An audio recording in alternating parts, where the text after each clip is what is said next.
Hello दोस्तों, मैं Sunil Sutar, junior account assistant in Indian railway. आप सभी का अपने यूट्यूब चैनल एसएस क्लासेस पे स्वागत करता हूं।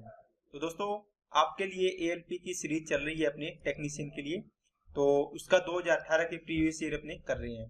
तो आज अपने 14 अगस्त की दूसरी शिफ्ट है, सेकंड शिफ्ट, इसका एग्जाम अपने पढ़ेंगे। तो आपने जितने भी एग्जाम पीछे के किए होंगे तो आपको उनमें नई नई चीजें सीखने को मिली होगी और आपकी तैयारी अच्छी चल रही होगी।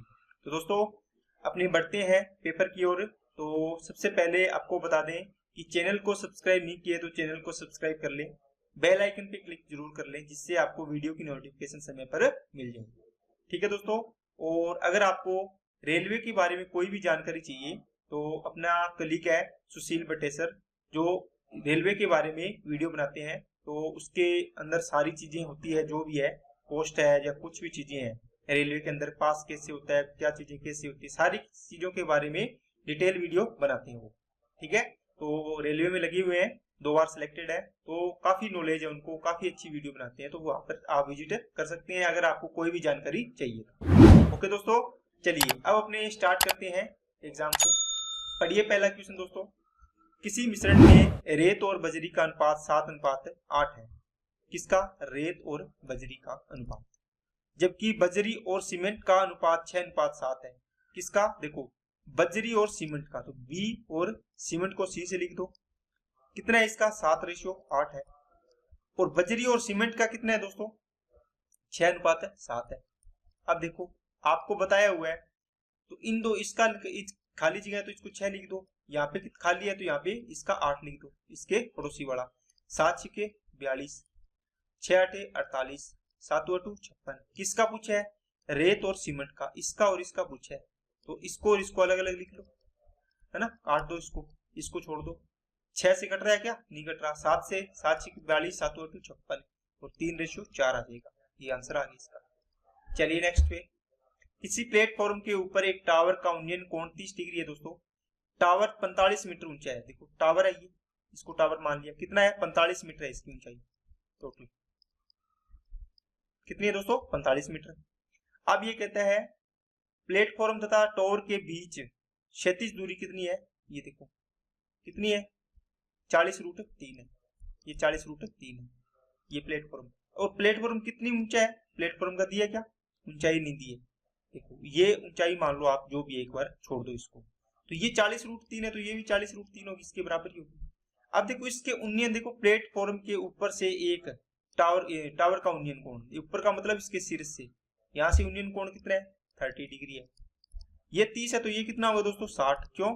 ये 90 है ना, तीनों कोणों का योग 180 होगा। ये 90 है तो ये 30 हो गया, तो ये तीसरा एक कोण बचेगा, कितना? 60। अब इसके रेशो के बारे में आपने पढ़ा है क्या? अगर देखो 30 के सामने वाला रेशो 1 रेशो है, ये कितना होगा? √3 रेशो होगा, है ना, रेशो में। तो ये कितना होगा? 2 होता है। अब इसकी वैल्यू दी है, √3 की वैल्यू कितनी है दोस्तों? 40√3 है। एक की वैल्यू कितनी आएगी? 40√3 डिवाइड बाई √3। ये इससे कट गया, कितना बच गया दोस्तों? 40। इसका मतलब इसकी एक की वैल्यू आ गई 40। देखो ये कहां से कहां तक था? यहां से यहां तक का आपने लिया, ये देखो इस त्रिभुज को लिया। ये 40 है पूरा, देखो यहां से यहां तक कितना है? 45 है। ये इतना 40 है तो ये कितना बच गया? इतना, ये 5 बच गया। पूरे 45 में से ये 40 माइनस कर दो, ये 5 बच गए। इसकी पूछी थी आपको। चलिए नेक्स्ट पे देखो दोस्तों, 11 का स्क्वायर करना होता है, इसकी ट्रिक होती है क्या? 2 बार आया, देखो 1 1 2 2 बार तक ले जाओ, वापिस 1 बार तक ले आओ। 1 1 1, मान लो 3 बार 1 आया है, इसका स्क्वायर करना है। 1 2 3 है तो 1 2 3, फिर वापिस 2 1। देखो मैक्सिमम 3 बार तक जाना है। इसी प्रकार ये कितनी बार है? 5, तो आपको 5 बार तक जाना है। देख लो ये 5 बार तक गया, फिर 4 3 2 1, ये आंसर आ जाएगा इसका। चलिए नेक्स्ट। 8% साधारण वार्षिक ब्याज की दर पर कोई धनराशि 2.5 वर्षों में 300 रुपए हो जाती है। मतलब क्या होगा? ये अमाउंट होगी। ओके, 8% की दर से 2.5 साल में 2.5 वर्ष में कितना हो जाएगा? 25 8 200, मतलब 20% इसका ब्याज बन गया। और मूलधन कितना होता है? 100% है। तो अमाउंट कितनी बन गई? 120% है। 120% की वैल्यू 300। 100% की वैल्यू कितनी आएगी दोस्तों? 300 डिवाइड बाई 120 इंटू में 100। तो 0 से 0 कट गया, 6 दूनी 12, 6 5 30। तो 5/2 2.5 आएगा, तो इसको गुणा करोगे कितना आएगा?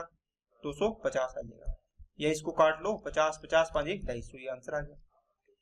चलिए नेक्स्ट पे, रोशन की वर्तमान उम्र उषा की वर्तमान उम्र के 1.5 गुने से 3 वर्ष कम है। दोस्तों ये है रोशन और ये है उषा, ठीक है। ये कहता है उषा की वर्तमान उम्र के 1.5 गुना, उषा की वर्तमान उम्र x मान लो, इसका 1.5 गुना 1.5x है ना, से 3 वर्ष कम है तो 3 वर्ष कम कर दिया। देखो रोशन की वर्तमान उम्र, ये रोशन है, उषा की वर्तमान उम्र का x का 1.5 गुना कर दिया, इसका 3 वर्ष कम है तो कम कर दिया। 12 वर्ष पहले, तो आप पीछे जाओगे है ना, तो माइनस करोगे आप इसको, अगर यहाँ पे माइनस कर लो, इसे लिख लिया करो माइनस, अगर यहाँ लिख लिया, अगर नीचे मेरे वैसे मैंने बताया कि ये 3 चीजें होती है, ये बीच में लिखोगे तो ऊपर जाओगे तो माइनस करोगे, इससे यहाँ से पीछे, यहाँ से आगे जाओगे तो प्लस करोगे, ऐसे ही करते हो ना।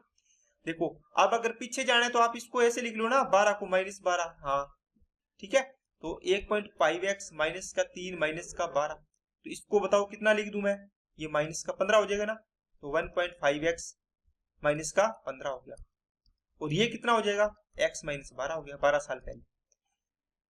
क्या है, 12 साल पहले ले गए उषा की, देखो 12 वर्ष पहले उषा की उम्र ये रही, रोशन की उम्र के आधे, तो रोशन की उम्र कितनी है, ये रही 1.5x माइनस 15, इसका कितना दोस्तों, आधा, आपने आधा कर दिया, के से 3 वर्ष अधिक है, इसमें 3 ऐड कर दो, से अधिक है किसकी उम्र, उषा की उम्र कितनी है, x माइनस 12।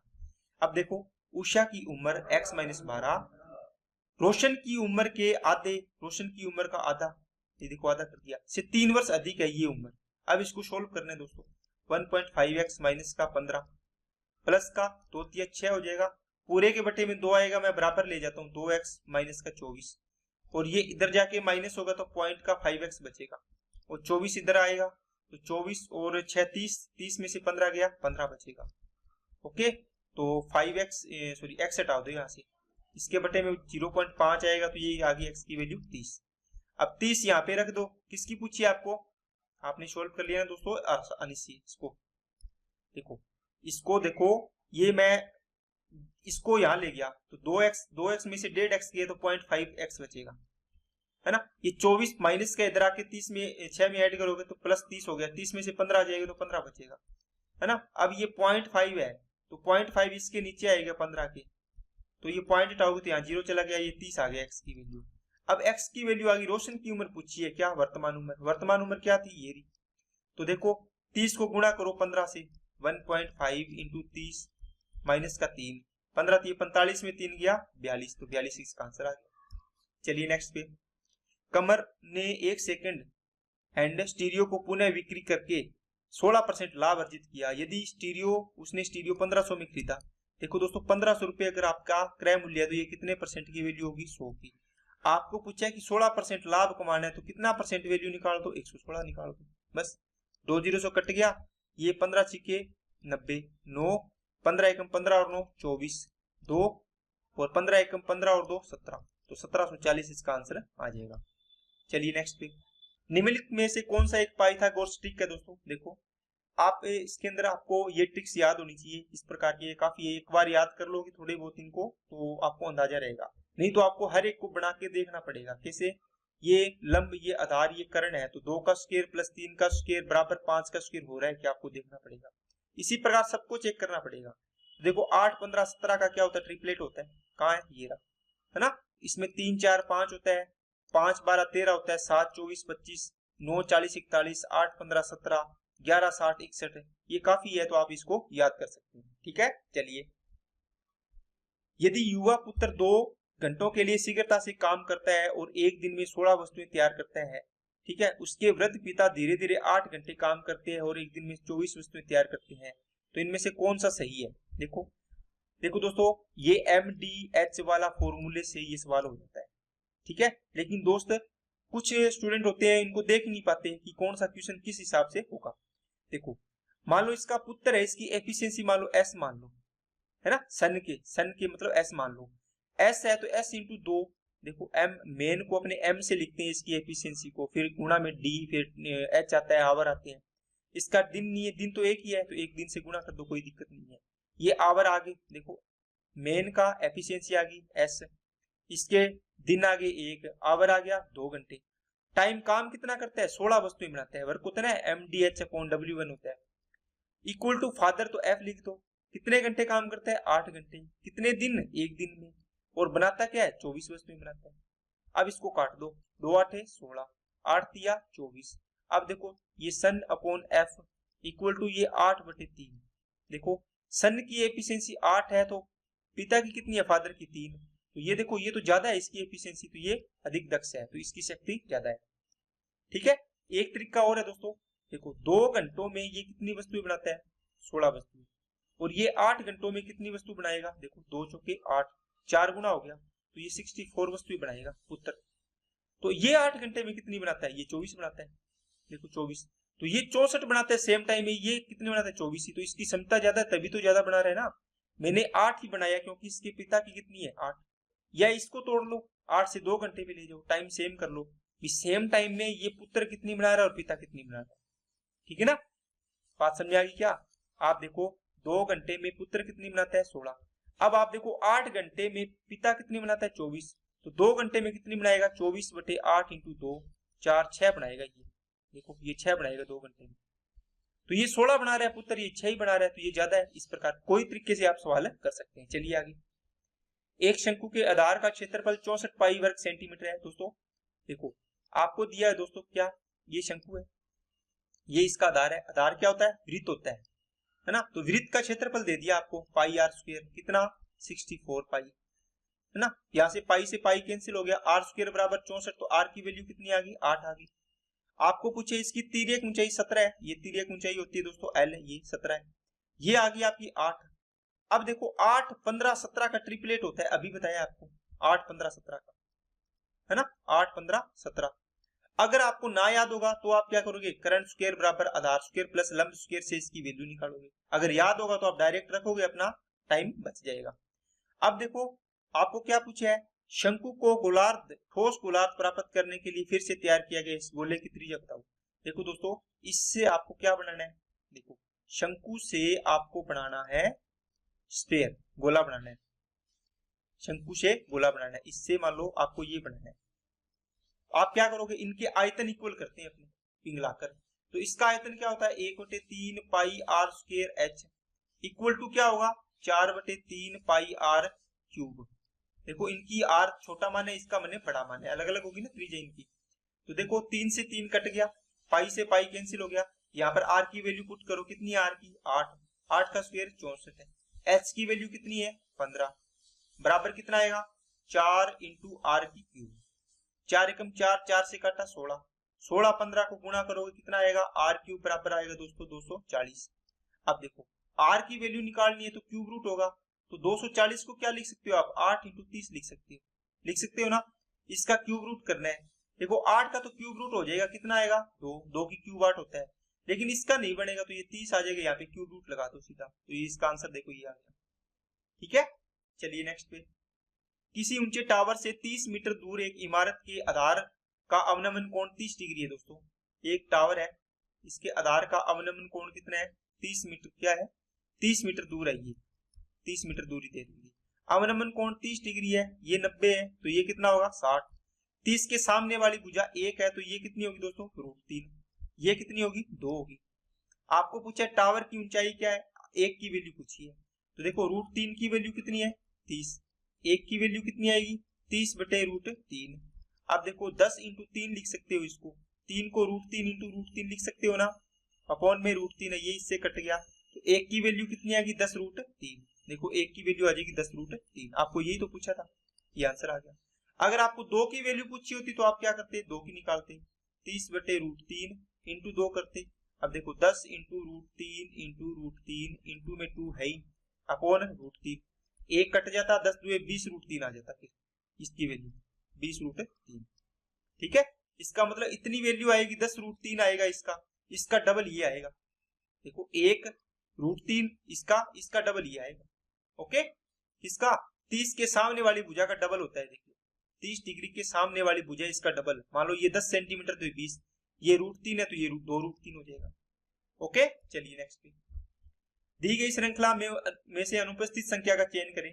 दोस्तों अब देखो इसको आपको सीरीज दी हुई है, आपने देखा 3 की, इसको बढ़ाओगे तो 3 की स्क्वायर प्लस देखो 3 की स्क्वायर प्लस 3 तो 12 हो जाएगा। फिर आगे 12 की स्क्वायर प्लस 12 करोगे कितना आएगा बोलो, 12 की स्क्वायर प्लस 12 करोगे या 12 की स्क्वायर प्लस 3 करोगे बताओ। 12 की स्क्वायर 144 होता है, प्लस 12 ऐड करोगे मान लो, है ना, अगर ये सीरीज लगती है तो 108 कितना बन रहा है, ये 156 बन रहा है ना, 156 ऑप्शन ही नहीं है, तो आप इसमें 3 ही ऐड करके देखो तो 47 आ जाता है, तो इससे आप बढ़ा सकते हो। आगे जो आएगा 147, इसका स्क्वायर प्लस क्या करोगे 3 करके देखना, ठीक है ना, इसको बढ़ा के देख लेना, आपका आंसर आ जाएगा। चलिए नेक्स्ट पे, पहली 100 प्राकृतिक संख्याओं का औसत क्या होगा दोस्तों।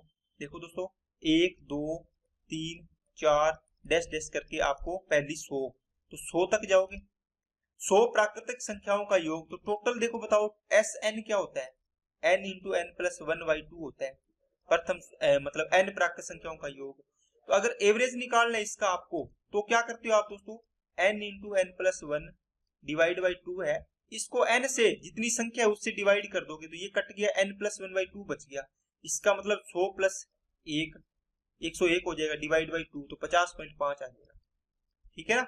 तो आपका एवरेज का फॉर्मूला होता है n प्लस 1 डिवाइड बाई 2 होता है। चलिए नेक्स्ट पे दोस्तों, एवरेज का जो ये कॉन्सेप्ट है, आपको एवरेज का टॉपिक मैंने काफी अच्छे से डीप से करवा रखा है, ठीक है, 17 क्लासेज है इसकी, इससे 12 क्वेश्चन नहीं जाएगा, मैंने सारे के सारे टाइप अच्छे से करवा रखे हैं, आप जाके देख सकते हैं प्ले लिस्ट में। चलिए, राघव द्वारा 12 परीक्षाओं में प्राप्त औसत अंक 24 है दोस्तों। देखो 12 परीक्षाएं हैं टोटल, 12 परीक्षाओं में इसका एवरेज है दोस्तों 24, तो टोटल कितना हो जाएगा बताओ, 12 चौके 48 और 12 दूना 24 और 4 28, 288। ये किसका है, राघव का। अब देखो जुवेदा ने क्या किया, 23 परीक्षा सॉरी जुवेदा ने अब तक 23 औसत अंक प्राप्त किए, लेकिन उसने केवल 9 ही परीक्षा दी है, इसका मतलब इसने परीक्षा कितनी दी है दोस्तों, 9 दी है ना, और प्राप्त एवरेज कितना है 23 से, 23 नहीं में 207। देखो 12 परीक्षा देनी थी टोटल, इसने तो 12 की 12 दे दी, इसने 9 ही दी है, बची कितनी 3। अब देखो इसको कितने अंक और चाहिए, देखो इसके 207 कितने 81 अंक चाहिए। अब देखो 81 अंक चाहिए, इसने बोला है कि शेष परीक्षाओं में 30 में से अंक लेने हैं इसको, टोटल 30 अंक का पेपर है ना, तो इसमें से जुवेदा को 3 शेष परीक्षाओं में से किसी एक में कम से कम कितने अंक जरूर प्राप्त करने होंगे ताकि वह राघव के प्रदर्शन का मुकाबला मौका पा सके, मतलब इसके बराबर लाने के लिए। अब 207 ही है तो 3 परीक्षा में इसको और अंक लाने पड़ेंगे, पहली दूसरी तीसरी। मान लो ये पहली परीक्षा में 30 में से 30 ले आया, दूसरी में भी 30 में से 30 ले आया, तो तीसरी परीक्षा में कितने रहेगी 60 हो गई, 81 में से 60 गया 21 अंक और रहेगी, तो एक परीक्षा में कम से कम इसको 21 अंक लाने पड़ेंगे, ठीक है, इस प्रकार आप इसको कर सकते हैं। चलिए नेक्स्ट पे, ये डीआई का सवाल है दोस्तों, देखो ध्यान से पढ़ो इसको, अच्छा सवाल है। देखो पहली संख्या बाइक बुरा को और दूसरी संख्या कुल वाहनों को, देखो ये भूरे कलर वाली पहली है, इसको बाइक को दर्शाता है, और ये ब्लैक कलर वाली है ये टोटल को दर्शाता है, मतलब एक मतलब कोई भी कंपनी है उसमें टोटल बाइक, ठीक है, और टोटल वाहन, और दूसरी क्या है एक बाइक कितनी है उसमें, उससे रेशो दिखा रखा है। ये डीआई काफी बार आ चुकी है सर, 2-3 बार तो करवा दिया आपको ना दोस्तों। तो देखो इसमें क्या पूछा है, दिए गए डेटा के आधार पर मार्च 2017 में बाइक के अतिरिक्त, मतलब बाइक के अतिरिक्त पंजीकृत वाहनों की संख्या, दोस्तों ये रहा मार्च, ठीक है, इसमें देखो बाइक तो है 15 और टोटल वाहन कितने हैं 25, तो बताओ बाइक के अलावा कितने बच गए, आप बोलोगे सर 25 में से 15 माइनस कर दो, 10 बच गए बाइक के अलावा जो भी वाहन होंगे, तो 10 कौन सा ऑप्शन है, 10,000 आ रहा है, इसने बोला है कि ये किसमें दिया हुआ है 1000 में, है ना, तो 10K इसका मतलब 10,000, तो ये आंसर आ गया आपका 10,000।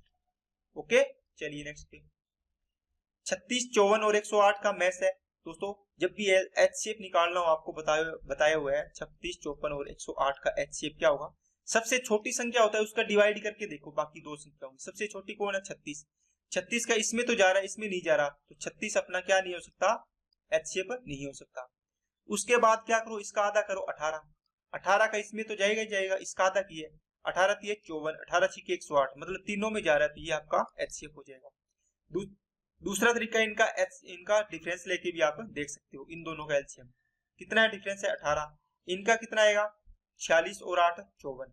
अब देखो 18 और 54 का एलसीएम कितना है, इनका दोनों में छोटी संख्या कौन है 18, 18 का डिवाइड करके देखो दूसरी संख्या में पूरा जा रहा है, इसका मतलब ये 18 एचसीएफ है। तीसरा टाइप 18, 54 और 108 का आप ऐसे कर सकते हो दोस्तों। देखो इसमें 9 का डिवाइड जा रहा है, 9 चौके 36, 9 छिक 54 और 9 से काटा 12। देखो तीनों में जाना चाहिए, इन तीनों में डिवाइड वही देखना है। फिर 2 का जाएगा, 2 2 4, 2 3 6, 2 6 12। अब देखो अब 2 का डिवाइड करेंगे तो 2 का इसमें जाएगा, इसमें जाएगा, इसमें नहीं जाएगा। 3 का डिवाइड करेंगे तो इसमें जाएगा, इसमें जाएगा, इसमें नहीं जाएगा, इसलिए नहीं करेंगे, है ना। तो ये 9 2 18 आपका आंसर आ जाएगा। चलिए नेक्स्ट, अर्जुन और अनुराग एक कार्य को क्रमशः 6 और 7 दिनों में कर सकते हैं दोस्तों। एक है अर्जुन और एक है ये अर्जुन, एक है अनुराग, ठीक है। ये 7 दिन में, एफिशिएंसी 42, ये 7 6 42, 6 7 42। यदि वे दोनों मिलकर कार्य करते हैं तो कुल 780 रुपए अर्जित करते हैं। दोस्तों जो भी रुपयों को डिवाइड करना होता है ये किए गए काम के आधार पर डिवाइड होता है कि कितना काम किया है। अब देखो दोनों ने मिलकर कार्य करते हैं, इसका मतलब दोनों शुरू से लेके अंत तक दोनों साथ काम कर रहे हैं। कौन? अनुराग प्लस अर्जुन। कौन? अनुराग और अर्जुन दोनों एक साथ काम करे शुरू। कई होते हैं ना बीच में छोड़ जाते हैं, तो उनको जितना काम किया होता है उसके अकॉर्डिंग मिलती है उतने दिन का, उतने दिन के अकॉर्डिंग, उतने दिन में कितना काम किया है। लेकिन ये शुरू से अंत तक दोनों है तो दोनों का रेशियो क्या होगा? मान लो इसकी 7 है, इसकी 6 है, ये अर्जुन है, ये क्या है? अनुराग है। इसकी एफिशिएंसी 7 है, ये एक दिन में 7 लड्डू खाता है, ये एक दिन में 6 लड्डू खाता है। मान लो इन्होंने 10 दिन लड्डू खाए, 100 दिन खाए, 100 दिन इसने खाए तो 100 दिन इसने खाए, 1000 दिन इसने खाए तो 1000 इसने खाए है, 5 दिन इसने खाए तो 5 दिन इसने खाए है। तो जब अपने इसका रेशियो बनाएंगे ना तो ये 100 से 100 कट जाता है, 7 का अनुपात का 6 यही आ जाता है, ठीक है। इसलिए अपने इसी रेशियो में डिवाइड कर देते हैं। तो 7 और 6 13, 13 की वैल्यू 780, 1 की वैल्यू कितनी आएगी? 60। तो 6 सिक्के 6 7 42, 420 रुपए मिलेंगे अर्जुन को। 6 6 36, 360 रुपए इसको मिलेंगे। किसका पूछा है? अर्जुन का। कितने? 420 आंसर आ जाएगा। चलिए ए बी और सी मिलकर एक कार्य को कितने दिन में दोस्तों? 10 दिन में कर सकते हैं। ए और बी दोनों मिलकर इस कार्य को 12 दिन में कर सकते हैं, जबकि बी और सी मिलकर इस कार्य को 20 डेज में कर सकते हैं। यहां से इसका एलसीएम कितना आएगा दोस्तों? 60 आएगा।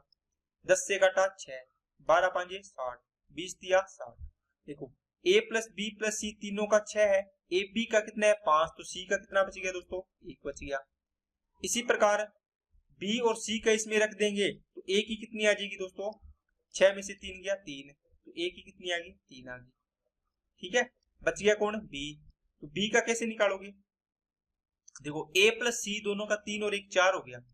तो देखो a प्लस बी 4 है पूरा, ये देखो 4 हो गया। तो सी की कितनी बच जाएगी? 2 बच जाएगी। आपको पूछा बी अकेले इस कार्य को कितने दिनों में करेगा? तो 60 काम करना है, 2 की एफिशिएंसी से करेगा। देखो कितने दिन में हो जाएगा? 30 दिन में। चलिए नेक्स्ट, एक प्राकृत संख्या को जब 4 5 6 या 7 से विभाजित किया जाता है तो प्रत्येक दशा में शेष 3 बचता है। ऐसी सबसे छोटी संख्या क्या हो दोस्तों? इसको मैं समझाता हूं थोड़ा सा आपको। देखो इनका जब भी अपने को संख्या निकालनी होती है तो इनका 4 5 6 7 है, इनका आपको एलसीएम लेना होता है। ओके, आपका एलसीएम आएगा दोस्तों कितना? 420। ओके, अब देखो इनको एलसीएम होता है तो इसमें रिमाइंडर ऐड कर दो। कितना है रिमाइंडर? 3।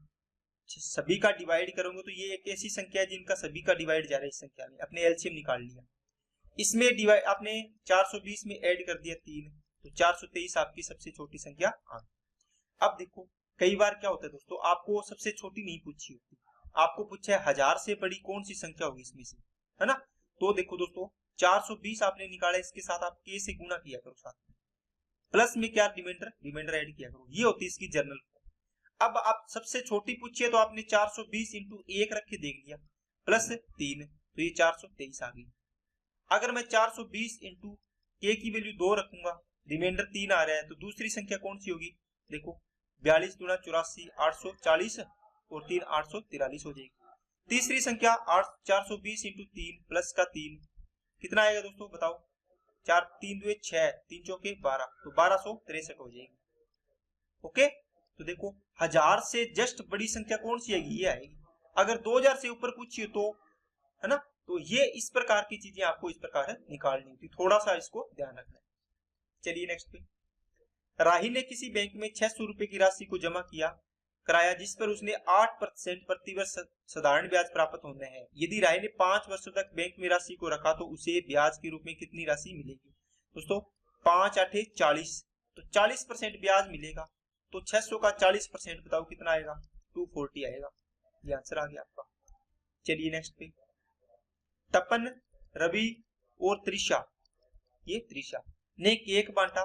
तपन के पास इसका 1/4 भाग, त्रिशा के पास इसका 2/3 भाग, तो रवि के पास कितना होगा। दोस्तों आपको बताया, या तो आप एक मान के कर लिया करो, एक में से ये दोनों का घटा दोगे तो त्रिशा का आ जाएगा, जिसका पूछा है, रवि का पूछा है। नहीं तो आप क्या करो, 4 और 3 का एलसीएम लिया 12, तो टोटल केक मान लो 12 किलो का है, तो 12 का 1/4 किलो किसको मिल गया, 3 किलो आया। ये किसका है, 1/4 भाग तपन का, तो ये आ गया दोस्तों कितना, 4 3 12 3 किलो।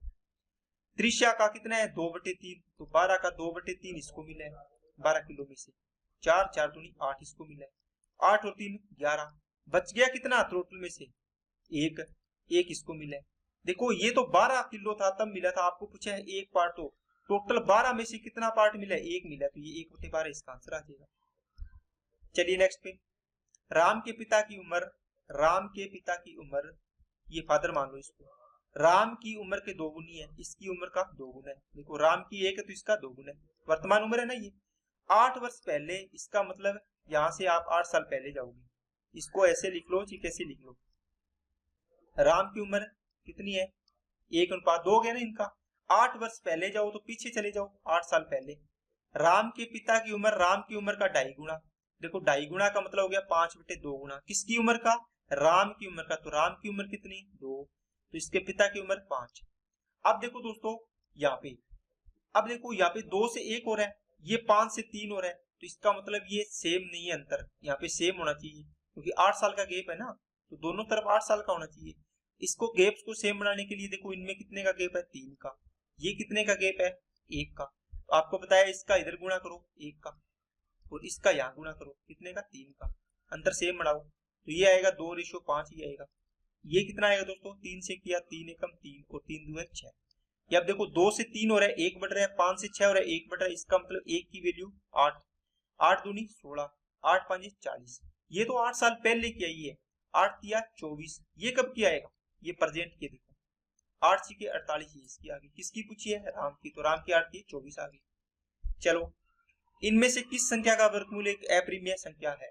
दोस्तों आपको एक रूल याद रखना है, जब भी पीछे क्या हो, 0 हो, तो वो जोड़े में आएगी, मतलब या तो 2 0 होगी, या फिर कितनी होगी, 4 0 होगी, 2 2 की देखो, या फिर कितनी होगी, 6 0 होगी, है ना, तो सम संख्या में 0 होगी, आप कहीं भी देखोगे क्या होगी, सम संख्या में। जैसे मान लो 100 है, इसका रूट करोगे तो कितना आ जाता है, 10 आ जाता है। क्या 10 का रूट होता है क्या, एक ही 0 आई है। क्या 1000 का रूट होता है क्या, पूरा पूरा नहीं होता। देखो एक जोड़ा तो आ गया, लेकिन इसमें तो एक जोड़ा और चाहिए। इस प्रकार ये अपना अप्रिमेय संख्या बनेगी, प्रीमेय संख्या नहीं बनेगी, ये तो सब रूट बन जाएंगे। चलिए नेक्स्ट पे, पाइप ए और सी किसी टैंक को क्रमशः 32 और 48 घंटों में भर सकते हैं। ए भर सकता है दोस्तों 32 घंटों में, सी भर सकता है दोस्तों 48 घंटों में, जबकि बी पाइप इसको क्या कर सकता है, 24 घंटों में खाली कर सकता है। अब देखो कितनी एफिशिएंसी आएगी, अब इसका एफिशिएंसी सॉरी इसका वर्क कितना आएगा, देखो 32 24 और 48 है, सबसे बड़ी संख्या एलसीएम लेना होता है, इसको लिया करो। देखो ये 24 तो इसमें आ गई है ना, पूरा पूरा भाग जा रहा है। देखो जो एलसीएम इसको सबसे बड़ी संख्या होती है, उसमें बाकी संख्याओं का डिवाइड करके देखा करो क्या जा रहा है, क्या पूरा पूरा, अगर जा रहा है तो वही एलसीएम हो जाएगा, नहीं जा रहा तो जो चीज कम है वो लगा देंगे। 24 तो देखो इसमें आ गया, 24 दूना 48 पूरा पूरा जाएगा। 32 का जाएगा क्या, देखो 32 का डिवाइड करेंगे तो क्या होगा, 16 2 है 32, 16 3 48, है ना, तो देखो 2 आया नीचे, इसका मतलब ऊपर 2 और चाहिए अपने को, तो 48 दूना 96 आ जाएगा इसका, तो 32 दिया 96 प्लस 48 दूना 96 प्लस 24 चौके 96, ये माइनस आएगा। यदि तीनों पाइपों को इकट्ठा खोल दिया जाए तो टैंक को 2/3 भरने में कितना लगेगा। दोस्तों 96 लीटर की टंकी है, आपको 2/3 पार्ट भरना है, इसका मतलब 96 से 32, 32 दूना 64, मतलब 64 लीटर पानी भरना है। तो देखो ये 5 भरेंगे, ये 4 खाली करेगा, तो 5 में से 4 खाली कर दिया, 1 घंटे में कितना भरा गया, 1, तो कितने घंटे लगेंगे, 64 घंटे लगेंगे। ओके चलिए ये लास्ट क्वेश्चन था, तो आपका आज का एग्जाम कंप्लीट होता है दोस्तों। तो आपने देखा होगा अच्छे अच्छे क्वेश्चन इसके मिले हैं, तो मैंने सारे के सारे आपको करवाने की कोशिश की है, तो आपने भी वीडियो को रोक के इनको करने की कोशिश की होगी। तो आप कमेंट बॉक्स में बताया करो कि कितने क्वेश्चन आपने रोक के किए और आपके सही हो। ठीक है दोस्तों, तो ताकि मेरे को भी पता चले कि आपका लेवल कहाँ से कहाँ तक पहुंचा है या कहाँ चल रहा है। ठीक है, फिर मैं उस तरीके से आपको और तैयार करूंगा। ओके, तो आज के लिए इतने रखते हैं दोस्तों। अगर आपको वीडियो अच्छी लगी तो लाइक करना, चैनल को सब्सक्राइब नहीं किया है तो चैनल को सब्सक्राइब करें। ओके।